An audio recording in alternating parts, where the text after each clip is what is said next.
En la mayoría de las plantas hay muchas redes de tubería que transportan el fluido de un punto a otro. Por ejemplo, las tuberías pueden llevar el combustible a una caldera, vapor a una turbina, aceite para lubricación o agua para enfriamiento.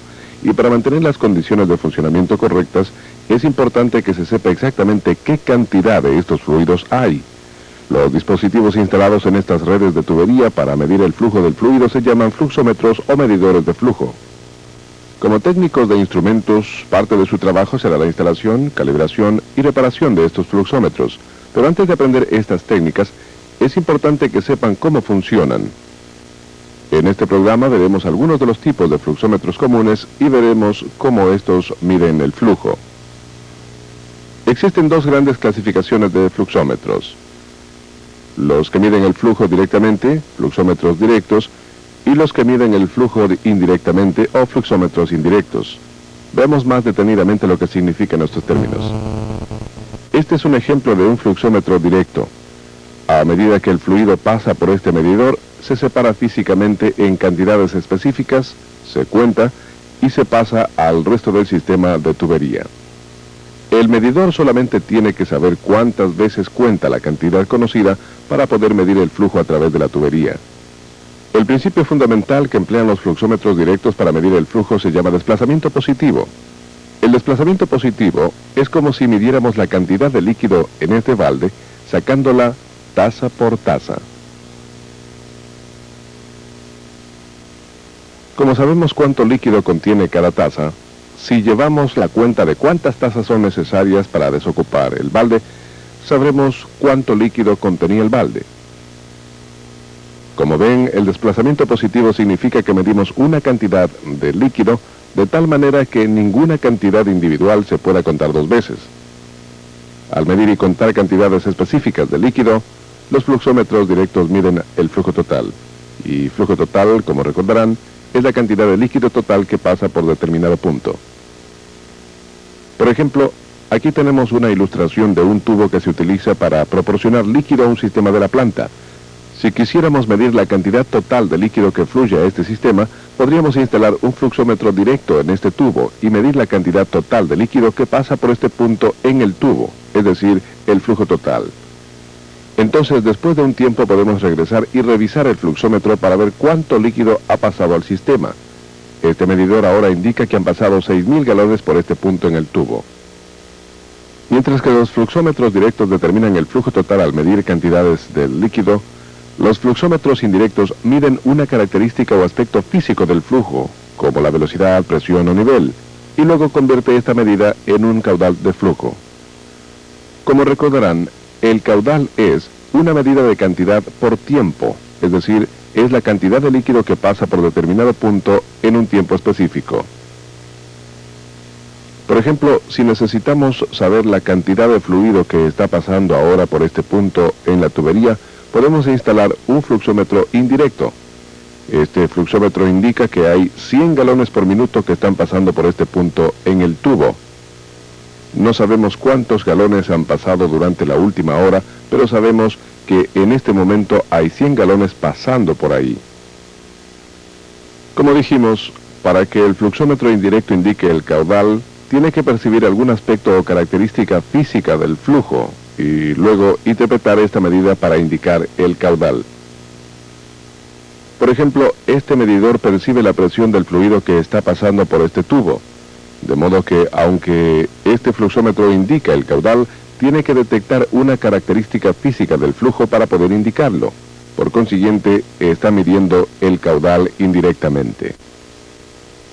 Veremos el funcionamiento de los fluxómetros indirectos más adelante en este programa. Pero por ahora veamos un tipo de fluxómetro de desplazamiento positivo que se llama el fluxómetro de engranaje ovalado. Para ver cómo funciona este fluxómetro, tenemos que ver su interior. Utilizaremos esta ilustración para este propósito. En esta ilustración el sistema de tubería está lleno de líquido, pero el líquido no se está moviendo. Estos son los engranajes ovalados o rotores, como se llaman comúnmente. El líquido está atrapado en estos espacios entre los engranajes y el cuerpo del fluxómetro. Estos espacios generalmente se denominan cámaras. Las flechas en nuestra ilustración representan el movimiento del líquido a través del tubo. El líquido entra al fluxómetro por esta abertura llamada orificio de entrada y ejerce presión contra los engranajes ovalados haciéndolos girar. En cada rotación de los engranajes pasa una cantidad precisa de fluido a través de los engranajes, entra en las cámaras y sale del fluxómetro por el orificio de salida. Si aumenta la velocidad del flujo, también aumentará la rotación de los engranajes, pero la cantidad de fluido pasado por los engranajes durante una rotación es siempre constante. Como hay una cantidad específica de fluido que pasa con cada rotación de los engranajes, si contamos el número de rotaciones podemos determinar el flujo total. Veamos cómo se hace. Aquí vemos un vástago unido a uno de los engranajes. Cada vez que gira el engranaje, también gira el vástago. El vástago está unido a un mecanismo que cuenta el número de rotaciones del engranaje para dar una indicación del flujo total. Los fluxómetros de engranajes ovalados normalmente se usan para medir sistemas de aceite o de combustible. Funcionan especialmente bien en estos casos porque a medida que el fluxómetro mide el líquido, también está lubricando los engranajes. Para medir gases, las plantas muchas veces utilizan un fluxómetro parecido al de engranajes ovalados, llamado fluxómetro de impulsor lobulado. Su nombre se deriva de la forma de los impulsores, que son redondos o lobulados en los extremos. Como el fluxómetro de engranajes ovalados, este tiene una cámara de medición, un orificio de entrada y uno de salida. La diferencia principal entre los dos es que el fluxómetro de impulsor lobulado tiene impulsores redondos que giran en vez de los engranajes ovalados. Como han visto, el fluxómetro de engranajes ovalados y el fluxómetro de impulsor lobulado se parecen, pero el último fluxómetro de desplazamiento positivo que veremos tiene una apariencia muy distinta. Se llama un fluxómetro de disco de nutación o placa oscilante. La palabra nutar significa oscilar o balancearse sobre un eje de rotación. Veamos las piezas de este fluxómetro. Tiene un disco que divide la cámara de medición en compartimientos. Uno encima del disco y el otro abajo del disco. Estos compartimientos contienen una cantidad fija de fluido. En el centro del disco hay un balín y una varilla. El balín está unido al disco para permitir que el disco nute. La varilla puede unirse al mecanismo de engranaje que hace girar un contador. Esto mide la cantidad total de fluido que pasa por el fluxómetro. Ahora veamos cómo funciona este fluxómetro. El fluido entra al medidor por este orificio de entrada aquí. A medida que el fluido entra al fluxómetro, llena esta cámara. A la vez, el flujo hace rotar el disco. A medida que gira el disco, se atrapa un volumen de fluido específico dentro de la cámara. Se mueve del lado de entrada al de salida del fluxómetro y se vacía. A medida que se vacía el fluido, se crea un nuevo espacio en el orificio de entrada. Un segundo volumen de fluido entra a la cámara y se repite el ciclo. Este ciclo continúa repitiéndose mientras que haya fluido. La velocidad a la cual nuta el disco aumenta o disminuye según el aumento o disminución del fluido. La oscilación del disco es suave y continúa mientras las dos cámaras se llenan y vacían sucesivamente. Con cada oscilación solo puede pasar a través del fluxómetro una cantidad específica de fluido. A medida que el disco se balancea, la varilla hace que gire el mecanismo de engranaje que a su vez hace que se mueva el contador. El contador cuenta cada revolución del disco e iguala esto al flujo total. En esta parte del programa hemos visto tres clases de fluxómetros de desplazamiento positivo: el de engranaje ovalado, el de impulsor lobulado y el de disco de nutación.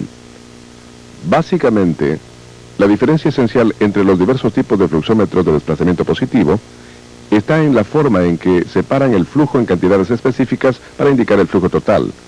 Los fluxómetros de desplazamiento positivo son fluxómetros de acción directa, porque detectan el mismo aspecto del flujo que están indicando.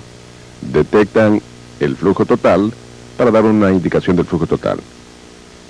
En los próximos segmentos de este programa, estudiaremos los fluxómetros indirectos.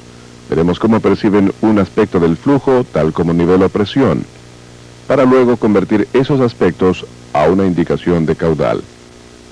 Descansen por ahora y repasen la información sobre los fluxómetros de desplazamiento positivo en sus textos. Si tienen alguna pregunta, consulten con su instructor.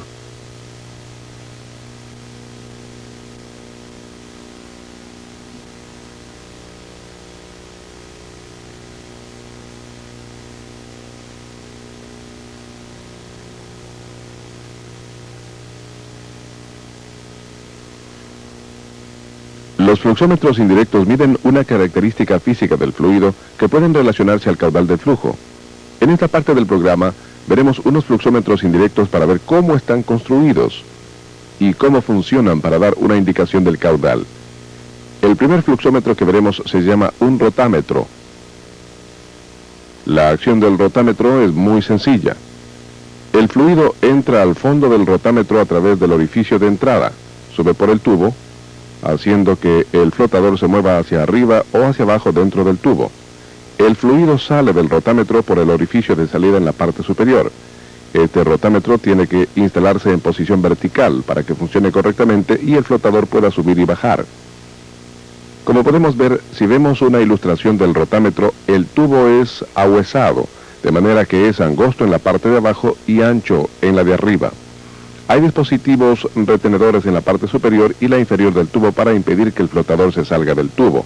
A lo largo de las paredes interiores del tubo hay rebordes o nervaduras de vidrio que actúan como guías para el flotador e impiden que éste gire hacia los lados o se atore en el tubo. Por lo general, el rotámetro tiene una escala que indica cuánto fluido está fluyendo. La escala puede estar grabada en el tubo mismo o puede estar en una tira próxima al tubo. La escala está calibrada en las unidades en que se mide el caudal de flujo, tales como litros por minutos o metros cúbicos por minuto. El rotámetro indica el flujo del fluido según la posición del flotador a lo largo de la escala. Para entender por qué cambia de posición el flotador a medida que cambia el flujo del fluido, tenemos que repasar unos conceptos relacionados al flujo de fluido. Como recordarán, si se coloca una restricción en el paso de un fluido en movimiento, la velocidad del fluido aumentará en esa específica restricción. También hemos aprendido que debido a los cambios en la velocidad del flujo, ocurrirá una diferencia en presión a cada lado de la restricción. Esta diferencia en presión se llama presión diferencial. La presión alta está arriba del flotador o en el lado de entrada de la restricción, y la presión baja está abajo del flotador o en el lado de salida de la restricción. Es esta presión diferencial lo que coloca al flotador en el tubo de vidrio. Y la posición del flotador contra la escala es lo que indica el caudal. Para ver cómo funciona la presión diferencial en un rotámetro, pongamos nuestra ilustración a trabajar. Aquí está el fluido en el sistema, pero aún no está fluyendo. El flotador está en el fondo del tubo, bloqueando casi completamente el orificio de entrada. El flotador o plomada es una restricción en el paso del flujo del fluido. Cuando el fluido comienza a moverse por el rotámetro, fluye por este lugar entre el borde del flotador y la pared del tubo. Como dijimos, cuando el fluido fluye por una restricción, disminuye su velocidad y se desarrolla una presión diferencial. En realidad, dos cosas determinan la cantidad de presión diferencial: el tamaño de la restricción y el caudal del flujo. En la mayoría de sistemas de presión diferencial cubiertos hasta ahora, la restricción se mantiene constante y la presión diferencial se mide para determinar el caudal del flujo. Sin embargo, el rotámetro mantiene la presión diferencial constante, variando el tamaño de la restricción para determinar el caudal del flujo. Veamos cómo funciona. A medida que el fluido fluye por el rotámetro, pasa por este lugar entre el borde del flotador y la pared del tubo de vidrio. Esta restricción hace que se desarrolle una presión diferencial. El lugar de alta presión está aquí, más abajo del flotador, y el de baja presión está aquí, más arriba del flotador. Como la presión arriba del flotador es menos que la presión abajo, el flotador subirá por el tubo. La cantidad que sube el flotador depende del peso del mismo y la cantidad de flujo dentro del tubo. En un rotámetro el peso del flotador se mantiene constante y la distancia que sube el flotador tiene que depender de la cantidad de flujo, de manera que cada posición del flotador corresponde a un caudal de flujo distinto. Comúnmente se toma la medida en la parte más ancha del flotador. Por ejemplo, la parte más ancha de este flotador es aquí, de manera que el rotámetro está indicando un caudal de flujo de 20 litros por minuto. Ahora, el caudal de flujo ha bajado a 10 litros por minuto. Veamos un flotador de forma diferente. Este flotador se lee aquí, de manera que esta posición indica un caudal de flujo de 40 metros cúbicos por minuto. En sus textos encontrarán más información sobre las diferentes formas de flotadores y verán cómo leer los que son distintos a los que hemos visto aquí. Como dijimos antes, el tubo de este rotámetro es de vidrio o de plástico, de modo que generalmente se usa en sistemas de temperatura y presión bajas. El rotámetro de tubo de vidrio también sirve para medir los caudales de flujo de fluidos acídicos y cáusticos, porque el vidrio es muy resistente a esas sustancias. Sin embargo, como tienen que poder ver el flotador para leer el medidor, los fluidos tienen que ser bastante claros. En casos donde no pueden usarse rotámetros de tubo de vidrio o de plástico, las plantas usan una versión metálica del rotámetro llamado un rotámetro magnético o rotámetro de tubo metálico. Este puede medir líquidos oscuros, tales como tintas y pinturas, y puede utilizarse en sistemas de alta temperatura y de alta presión, porque el metal es mucho más fuerte que el vidrio o el plástico. En vez de un tubo de vidrio o plástico, la versión metálica tiene un tubo metálico no magnético, es decir, que no puede ser atraído por un imán. El rotámetro de metal funciona igual a los rotámetros de tubo de vidrio o plástico, con la excepción de que tiene un mecanismo especial para mostrar la posición del flotador. Este mecanismo consiste en dos imanes o magnetos y un eslabón. Si utilizamos una ilustración para ver dentro del rotámetro, podemos ver que hay un magneto unido al flotador. A medida que sube y baja el flotador, el magneto sube y baja con él. El segundo magneto se encuentra en la parte exterior del tubo. Sigue el magneto interior mientras sube y baja con el flotador. Como recordarán, el tubo metálico está hecho de un metal no magnético, de manera que no interfiere con el movimiento de los magnetos. El magneto exterior se conecta a un indicador por medio de un eslabón. El indicador refleja la posición del flotador en una escala para indicar el caudal del fluido que está pasando por el rotámetro. En los rotámetros de tubo de vidrio o plástico y los magnéticos, el lugar entre el flotador y el tubo varía a medida que se mueve el flotador, y el movimiento del flotador es un resultado del caudal del flujo por el medidor. Este es el principio de funcionamiento del rotámetro, y por eso es que el rotámetro se denomina un medidor de área variable. Al variar el área entre el flotador y el tubo,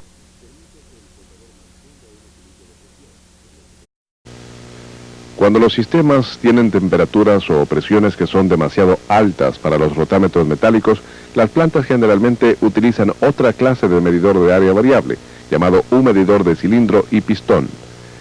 Estos medidores son de construcción pesada y generalmente se encuentran en sistemas que controlan el caudal de líquidos de base de petróleo, tales como aceite y alquitrán.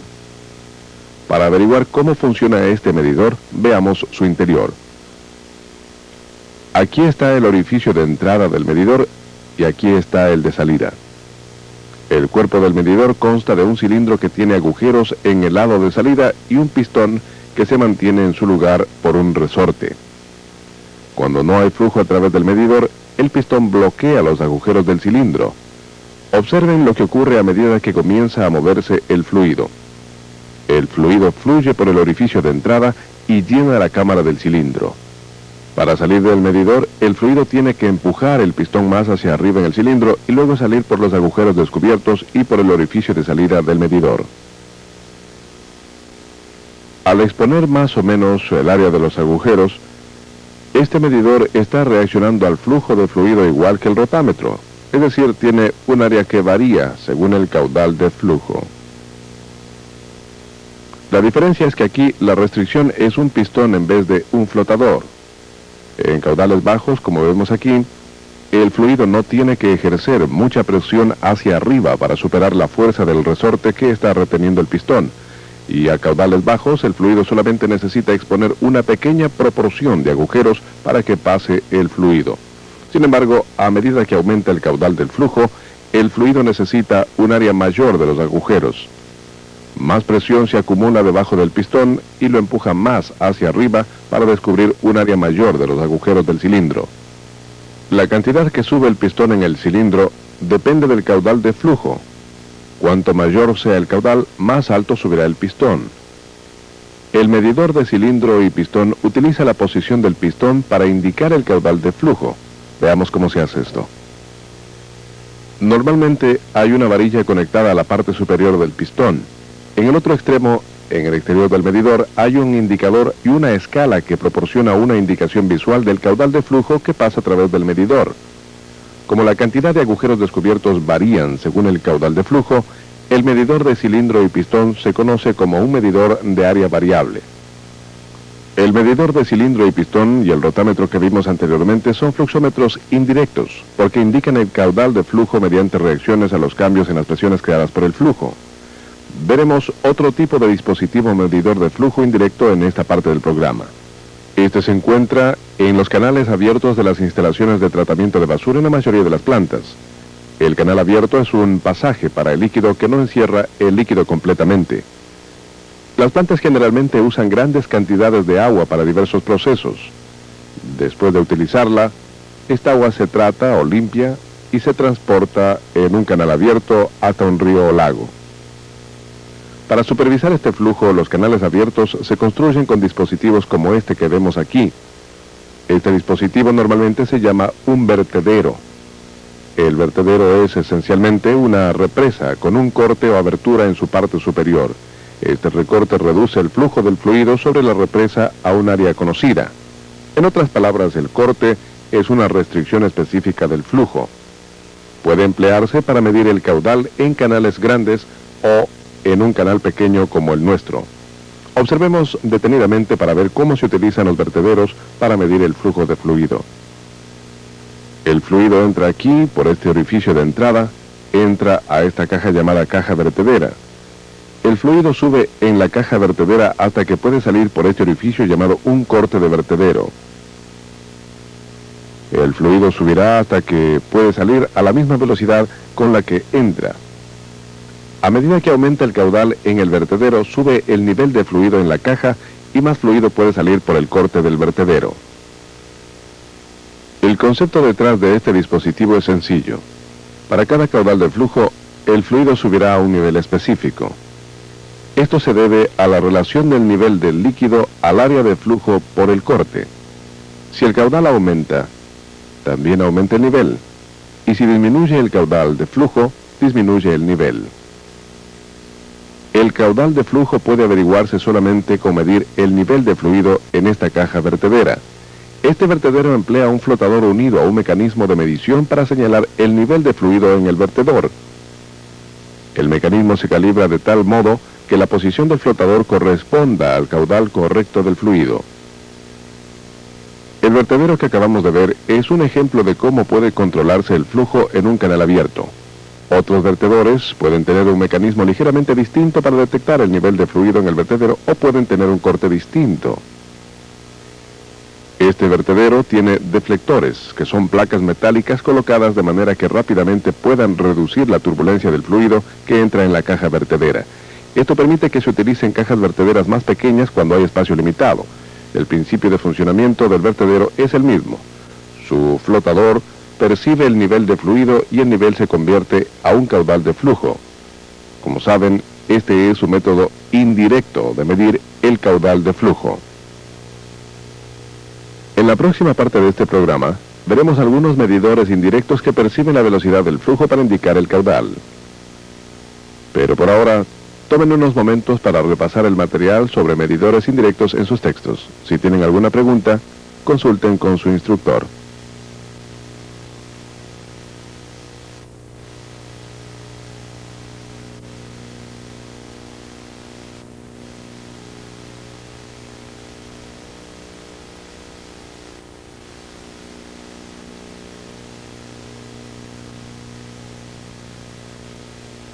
la última parte del programa vimos los medidores de área variable y los dispositivos de canal abierto.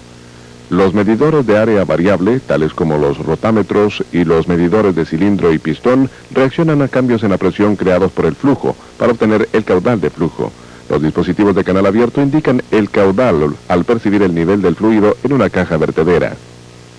En esta parte del programa veremos a los velocímetros, o sean medidores que perciben la velocidad del flujo para indicar el caudal de flujo. La velocidad del flujo significa la rapidez con que se está moviendo un fluido. El caudal es qué tanto fluido se está moviendo. Es la cantidad de fluido que fluye por determinado punto dentro de un periodo específico de tiempo. La velocidad de flujo no es lo mismo que el caudal de flujo, pero si se sabe la velocidad de un flujo, se puede determinar su caudal con cierta información. Déjenme explicarles. Si el tamaño de un tubo es conocido, es decir, su sección transversal, entonces puede determinarse el caudal por la velocidad de fluido a través del tubo. En otras palabras, si un tubo de determinado tamaño se llena completamente con un fluido, entonces el caudal depende de la velocidad del fluido. Los fluxómetros que perciben la velocidad utilizan esta relación entre el tamaño del tubo y la velocidad del flujo para determinar el caudal. El medidor de velocidad percibe la velocidad del flujo en un tubo y la convierte a caudal. Si cambia la velocidad, cambia el caudal. El primer medidor que veremos es este, llamado un medidor de blanco. Veamos una ilustración para ver dentro del medidor y entender cómo funciona. Este medidor se llama un medidor de blanco por este disco redondo o blanco que está suspendido dentro de la cubierta del medidor por una barra móvil. Un mecanismo tipo resorte mantiene la barra en posición vertical. Así el blanco forma un ángulo recto al flujo, lo cual crea una restricción al flujo. La barra o barra de fuerza, como comúnmente se llama, también está conectada a un mecanismo que detecta los movimientos de la barra. Ahora veamos lo que ocurre cuando se mueve el fluido por el medidor. El impacto del fluido empuja el blanco y lo saca de su posición vertical, y al mismo tiempo se crea un área de alta presión en el lado corriente arriba del medidor. Como recordarán en el segmento anterior, cuando disminuye la velocidad del fluido, aumenta la presión. Y a medida que fluye el fluido en el espacio creado por el blanco y la pared de la cubierta del medidor, aumenta de velocidad y crea una área de baja presión en el lado corriente abajo del medidor.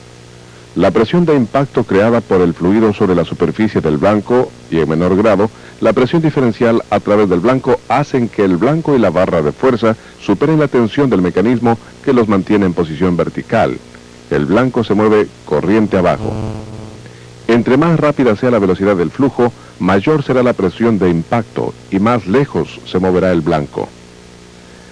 A la larga, el blanco alcanza un balance o equilibrio entre la fuerza del fluido y la fuerza del mecanismo tipo resorte y queda en reposo en una posición. Si se disminuye la velocidad del fluido, la presión del impacto disminuirá y el blanco se moverá en dirección corriente arriba. Esto sucede porque el mecanismo que está tratando de mantener el blanco en posición vertical no tiene que vencer tanta presión de impacto.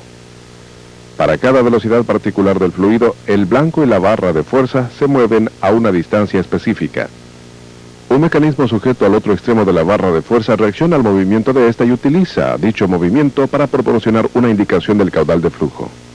Estos medidores de blanco pueden utilizarse para medir la mayoría de fluidos, incluyendo gases o lechadas. El próximo medidor de velocidad que veremos sirve para medir los caudales de flujo de fluidos limpios, es decir, fluidos que no tienen sólidos suspendidos. Se llama medidor de turbina. Como probablemente saben, la turbina es un dispositivo que consta de varias paletas u hojas montadas en una rueda alrededor de un eje central. El eje está construido de manera que gire mediante la fuerza ejercida por un fluido sobre sus paletas. Este medidor de turbina en particular se utiliza para controlar el flujo de agua a una planta. Veamos una ilustración para ver cómo funciona el medidor. A medida que entra el fluido al medidor de turbina, pasa por dos juegos de aletas o paletas enderezadoras. Las aletas son esencialmente dos tiras de metal colocadas paralelamente a la dirección del flujo. Estas calman el flujo turbulento o irregular que pase por el medidor. Esto permite que el medidor mida el caudal de flujo con mucha exactitud. El fluido entonces llega a las aletas del medidor. A medida que fluye a través de ellas, las hace girar. Un aumento en el flujo de fluido hace que las hojas giren más rápido y una disminución hace que giren más lento. Ahora, solamente tenemos que contar el número de revoluciones de la turbina por unidad de tiempo para obtener el caudal. Una forma común de contar estas revoluciones consiste en conectar un mecanismo de engranaje directamente a la rueda de la turbina. Conectado al mecanismo de engranaje hay un vástago o una varilla. A medida que gira la rueda de la turbina, también gira el mecanismo de engranaje, haciendo girar el vástago. Y este puede conectarse a un indicador para obtener una indicación visual del caudal. Estos medidores de turbina son principalmente utilizados para controlar fluidos limpios, ya que las partículas de un fluido sucio pueden posiblemente dañar los cojinetes donde corre la rueda de la turbina. Veamos ahora un medidor de velocidad que puede ser utilizado con vapores, gases y fluidos sucios. Este medidor no tiene cojinetes ni partes móviles que puedan dañarse con las partículas en el fluido. Se llaman medidores de producción de vórtices. Esencialmente un vórtice es un movimiento turbulento causado por un objeto colocado en el paso de un fluido que fluye. Por ejemplo, esta es una ilustración de una corriente de agua. Observen lo que ocurre cuando hay un objeto que no es aerodinámico, tal como una piedra en el agua. Noten que aguas abajo del objeto se forman pequeños remolinos a ambos lados del objeto. Cada uno de estos remolinos es un vórtice. Cuando el fluido en movimiento pasa a un objeto no aerodinámico, como el que vemos en nuestra ilustración, el flujo no puede seguir los contornos o bordes del objeto. Por consiguiente, el fluido se agita para intentar fluir alrededor del objeto. Por último, el fluido encuentra el camino de menos resistencia y se separa o forma remolinos alrededor del objeto. Y cuando estos vórtices se forman, se crean áreas de presión baja en su centro. La formación de los vórtices es un fenómeno natural, causado por la forma del objeto en el paso del flujo. Podemos ver que los vórtices se crean alternadamente, es decir, primero se forman en un lado del objeto y luego en el otro. Cuando se forma un vórtice en un lado del objeto, el movimiento turbulento del vórtice crea un área temporal de alta resistencia al flujo. Como el fluido naturalmente toma el camino de menos resistencia, el comienzo de otro vórtice se forma en el otro lado. Este vórtice también se separa. Esta producción alternada de vórtices de un lado al otro del objeto es la base del funcionamiento de los medidores de producción de vórtices. La frecuencia de la producción de vórtices, es decir, con qué frecuencia se forman, es una función directa de la velocidad del flujo. La velocidad del fluido determinará el número de vórtices que tendrá durante un periodo específico. Por ejemplo, si se forman 10 vórtices a un caudal de 100 litros por minuto, se formarán 20 vórtices a un caudal de 200 litros por minuto. Veamos el interior de un tipo de medidor de producción de vórtices para ver cómo funciona. En el centro del medidor hay un objeto en el paso del fluido en movimiento. Este objeto se llama comúnmente cuerpo escarpado. Los cuerpos escarpados generalmente son de forma triangular. Cuando el fluido pasa alrededor de los bordes afilados del cuerpo escarpado, se crean vórtices. Recuerden que cuando se crea un vórtice, se desarrolla un área de presión baja. Esta área de presión baja causa una tensión sobre el cuerpo escarpado, primero en un lado del cuerpo y luego en el otro, a medida que alternan los patrones de los vórtices. Es decir, se ejerce una flexión o tensión sobre el cuerpo escarpado, primero en una dirección y luego en la otra. Este medidor de producción de vórtices tiene sensores que reaccionan a la tensión, es decir, dispositivos que pueden detectar el movimiento del cuerpo escarpado causado por los vórtices. La salida de los sensores normalmente es una señal pequeña de voltaje. Esta señal representa la frecuencia de desprendimiento que es proporcional al caudal de flujo. Esta señal se manda a otro mecanismo que proporciona una indicación de caudal por el medidor. Esencialmente, así es como funciona el medidor. Pueden encontrar otros medidores de producción de vórtices que emplean otros métodos para detectar la frecuencia de los vórtices, pero todos usan estas frecuencias para el mismo fin, para determinar el caudal de flujo por el medidor. En esta parte del programa hemos visto algunos medidores que perciben la velocidad del flujo para determinar el caudal de flujo, el medidor del blanco, el medidor de turbina y el medidor de producción de vórtices que puede percibir la velocidad de flujo por medio de una obstrucción al flujo. Cuando regresemos, veremos fluxómetros que perciben la velocidad del flujo sin obstruir el flujo. Pero por ahora, repasen este material en sus textos sobre los medidores de velocidad. Si tienen alguna pregunta, consulten con su instructor.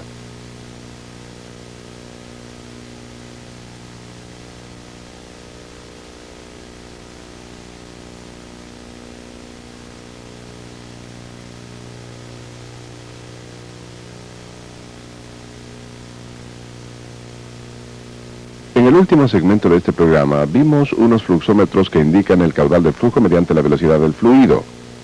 Para percibir la velocidad, estos medidores utilizaron obstrucciones al flujo. Estos medidores generalmente no se usan para controlar fluidos demasiado cáusticos, porque el fluido dañaría las obstrucciones. Sin embargo, hay medidores que pueden ser utilizados para medir fluidos sumamente cáusticos, porque perciben la velocidad sin obstrucciones en el paso del flujo.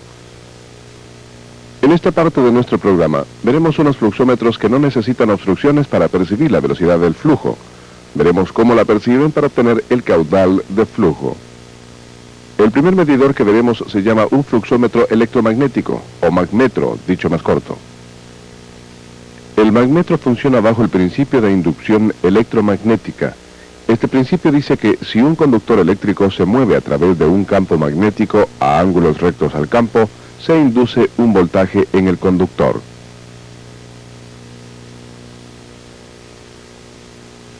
Podemos demostrar este principio con un experimento sencillo.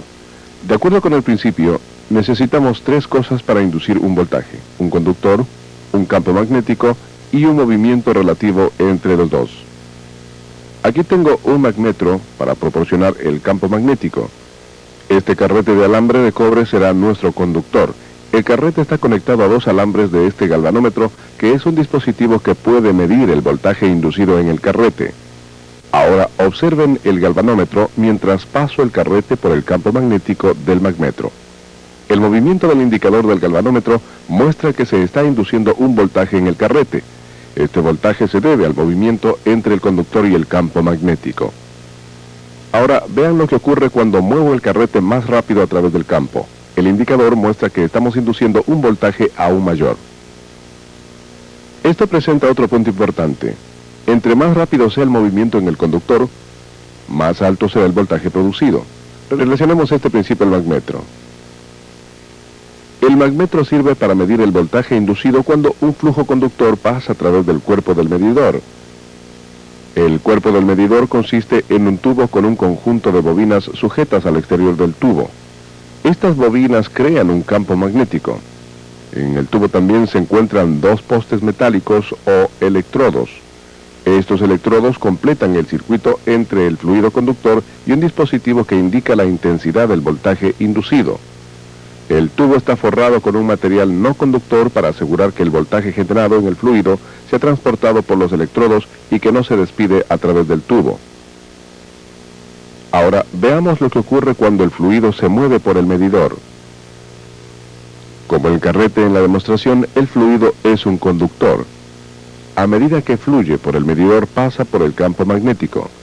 El movimiento del fluido conductor que fluye a través del campo magnético creado por las bobinas induce un voltaje en el fluido. El voltaje en el fluido es recogido por los electrodos. Los electrodos tienen alambres que llevan el voltaje a un dispositivo parecido al galvanómetro que mide la intensidad del voltaje. Ahora, si recuerdan nuestro experimento, la cantidad de voltaje inducido dependía de la velocidad del carrete a medida que pasaba por el campo magnético. Entre más rápido se mueve el carrete por el campo magnético, más intenso es el voltaje producido. El magnómetro funciona de modo parecido. Entre más rápido se mueve el fluido a través del medidor, más intenso será el voltaje producido en el fluido. Como la cantidad de voltaje en el fluido depende de la velocidad de este, si se mide la intensidad del voltaje con un dispositivo parecido al galvanómetro, el magmetro puede determinar la velocidad del fluido. Y como vimos anteriormente, en el medidor de turbina, la velocidad del flujo puede emplearse para indicar el caudal de flujo. Los magmetros sirven para medir voltajes inducidos en fluidos conductores. Si el fluido que pasa por el medidor no es conductor, no se puede inducir un voltaje y el medidor no funcionará. Para medir fluidos no conductores, las plantas pueden utilizar este medidor. Se llama un fluxómetro ultrasónico. Este medidor utiliza el sonido para percibir la velocidad del fluido que está controlando. Esencialmente, El sonido es causado por vibraciones que viajan en forma de ondas. Tres cosas se necesitan para que pueda haber sonido. Primero, tiene que haber algo que cree las ondas sonoras. Segundo, tiene que haber un material, como aire o líquido, a través del cual puedan viajar las ondas. Y por último, tiene que haber algo que reciba o detecte las ondas sonoras. Entre más rápido vibra un objeto, más ondas sonoras se crean en un periodo dado de tiempo. La cantidad de ondas sonoras producidas por un objeto por unidad de tiempo determina la frecuencia del sonido. Entre más rápidas sean las vibraciones, más ondas habrá por segundo, y más alta será la frecuencia del sonido. Entre más lentas sean las vibraciones, habrá menos ondas por segundo, y más baja será la frecuencia. Ahora regresemos al fluxómetro ultrasónico para ver cómo utiliza el sonido ultrasónico para percibir la velocidad del flujo. Ultrasónico se refiere a frecuencias de sonido superior a las que pueden ser escuchadas por el oído humano. En otras palabras, las ondas sonoras vibran a una frecuencia demasiado alta para ser escuchadas por el oído humano. Nuestro medidor mide las frecuencias ultrasónicas para detectar la velocidad del flujo. El medidor está conectado al tubo por medio de este cable. Unido al tubo hay un dispositivo, normalmente un transmisor, que vibra y crea ondas sonoras ultrasónicas de una frecuencia fija, conocida. Estas ondas sonoras viajan a través del fluido en el medidor hasta que entran en contacto con una burbuja de aire o partículas en el fluido. Entonces se reflejan o rebotan en estas burbujas o partículas y viajan de regreso al dispositivo que las reciba o receptor en el medidor. Como dijimos anteriormente, nuestro medidor mide el cambio en la frecuencia ultrasónica para detectar la velocidad de fluidos. Para entender mejor lo que queremos decir, veamos primero lo que le ocurre a una onda sonora que rebota de una burbuja en un fluido en reposo. Como vimos aquí, las ondas sonoras reflejadas tienen la misma frecuencia que las ondas sonoras transmitidas. Ahora, veamos lo que le ocurre a una onda sonora reflejada de una burbuja en un fluido en movimiento. Cuando la burbuja se mueve, nosotros veremos un cambio en la frecuencia entre las ondas reflejadas y las ondas sonoras transmitidas. Paremos la acción para averiguar por qué ocurre esto. Noten que las ondas sonoras al frente de la burbuja están muy unidas y que las que están atrás de la burbuja están muy separadas. Esta onda alargada ocurre debido a la velocidad del fluido, puesto que la burbuja se está moviendo mientras transmite ondas. En realidad está captando las ondas que se encuentran frente a ella y alejándose de las ondas atrás de ella. En otras palabras, la burbuja está vibrando a la misma frecuencia que las ondas sonoras transmitidas, pero el movimiento de la burbuja hace cambiar las frecuencias reflejadas. Cuando las ondas comprimidas llegan al receptor, tienen una frecuencia más alta que las ondas transmitidas porque entran en contacto con el receptor más rápidamente que si las ondas estuvieran espaciadas normalmente. El receptor capta las ondas alargadas después de que pasa la burbuja. La frecuencia de estas ondas es menor que de las ondas transmitidas porque tardan más tiempo para entrar en contacto con el receptor debido a que están esparcidas. Como acabamos de ver, la diferencia en frecuencia entre las ondas transmitidas y las ondas captadas se debe a la velocidad del flujo. A medida que aumenta la velocidad, aumenta el cambio en frecuencia. O en otras palabras, cada velocidad diferente causará un cambio distinto en la frecuencia. El fluxómetro ultrasónico se basa en este principio. Mide la diferencia entre la frecuencia transmitida y la frecuencia recibida para determinar la velocidad del fluido. Y como hemos visto, si podemos determinar la velocidad del fluido, podemos convertirla en un caudal de flujo, donde un aumento en la velocidad significará un aumento en caudal.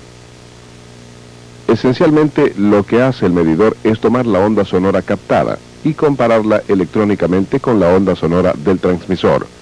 Si hay algún cambio o corrimiento en la frecuencia, el medidor lo convertirá a un caudal de flujo proporcional a ese cambio. El corrimiento en la frecuencia entre la onda sonora transmitida y la recibida se llama efecto Doppler. Este corrimiento en frecuencia ocurre cuando hay un movimiento relativo entre el origen de una onda y el receptor de la onda. En el fluxómetro ultrasónico, las burbujas móviles y partículas en el fluido se convierten en la fuente a medida que las ondas rebotan de ellas. Hay ejemplos del corrimiento Doppler que ocurre en las frecuencias que están al alcance de nuestro oído. Por ejemplo, si se escucha el sonido de un tren, a medida que se acerca, el sonido cambia a una frecuencia más alta, y a medida que pasa, el sonido cambia a una frecuencia más baja. Lo que hemos visto en este segmento es que al introducir una onda ultrasónica en el flujo de un fluido y luego medir el corrimiento en frecuencia debido al movimiento del fluido, podemos determinar el caudal en el tubo. El dispositivo que vamos a ver cuando volvamos es diferente al que hemos visto hasta ahora. No es un fluxómetro. Sirve para tomar una indicación del caudal de flujo de un fluxómetro indirecto y convertir este caudal a flujo total. Se llama un integrador. Pero por ahora, repasen el material en sus textos sobre los magnétros y fluxómetros ultrasónicos. Si tienen alguna pregunta, consulten con su instructor.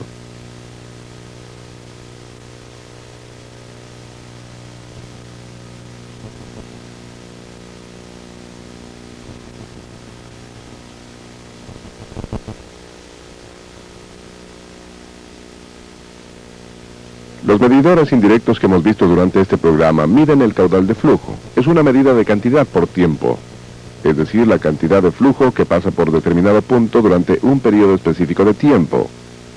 Sin embargo, hay veces que es necesario medir el flujo total, es decir, la cantidad total del flujo que ha pasado por determinado punto.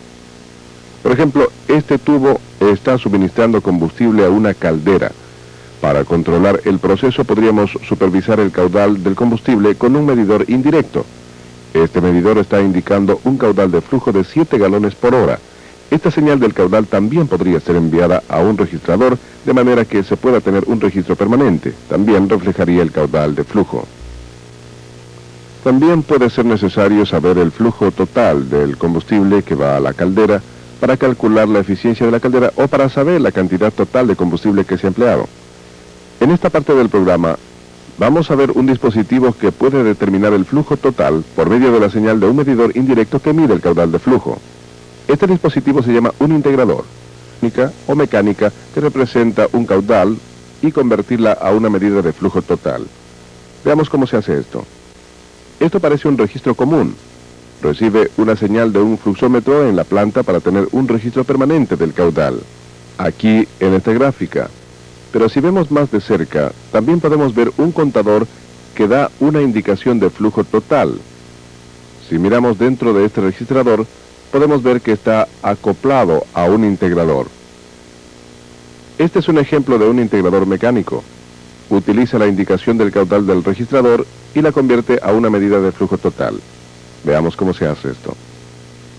Esta es la pluma del registrador. Crea un registro permanente del caudal en esta gráfica.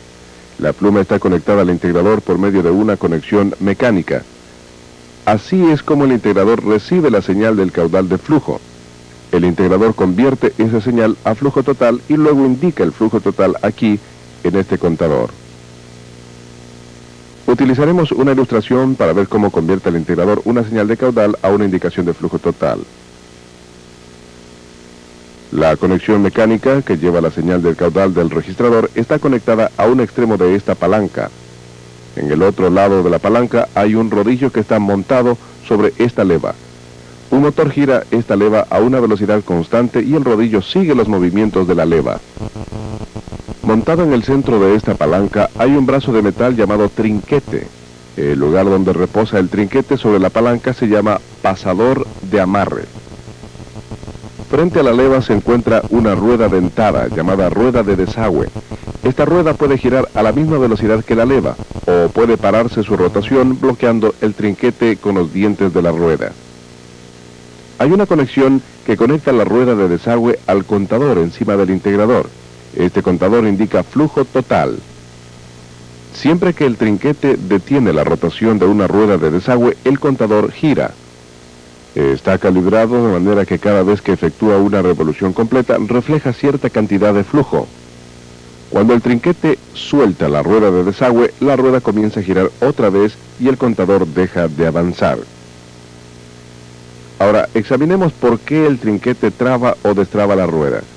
Como vimos anteriormente, el trinquete reposa sobre la palanca. La posición de la palanca está determinada por dos factores. La palanca se mueve según la posición del brazo del rodillo en la leva y según la señal del caudal de flujo que recibe del registrador. La posición de la palanca determina en qué momento la rueda de desagüe trabará el trinquete y hará que avance el contador.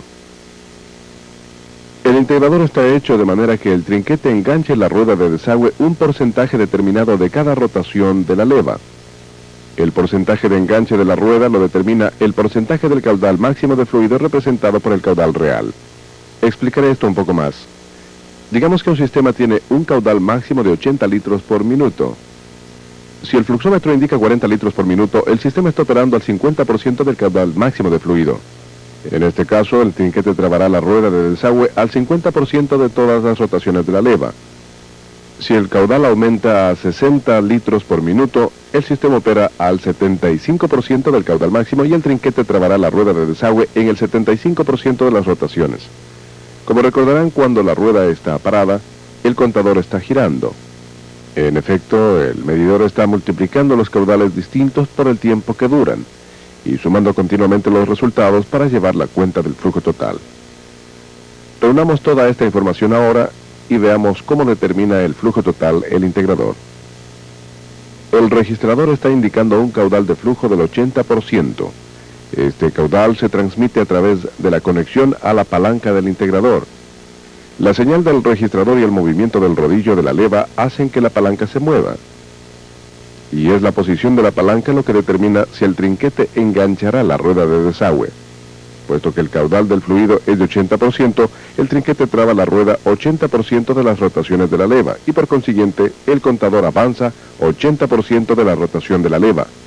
Ahora veamos lo que ocurre cuando el caudal baja 25%.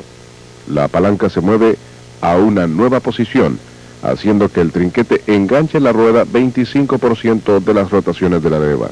El contador entonces avanza 25% de la rotación de la leva. Así, el integrador conserva el curso del flujo total. Los integradores, junto con los fluxómetros directos y los indirectos, desempeñan papeles muy importantes en la medición del flujo de muchos procesos de la planta. En este programa hemos explorado algunos de los principios de operación empleados por estos instrumentos. Vimos los fluxómetros de desplazamiento positivo que indican el flujo total al medir la cantidad de fluido que pasa por el medidor, y vimos los fluxómetros indirectos que miden algunos aspectos del flujo y luego convierten esta medida a caudal de flujo. Y por último, en este segmento, investigamos cómo los integradores pueden agregar una referencia de tiempo al caudal para indicar el flujo total. Como técnicos de instrumentos, encontrarán que el entender los principios de operación de los fluxómetros e integradores les será muy útil cuando aprendan a instalar, calibrar y reparar estos instrumentos.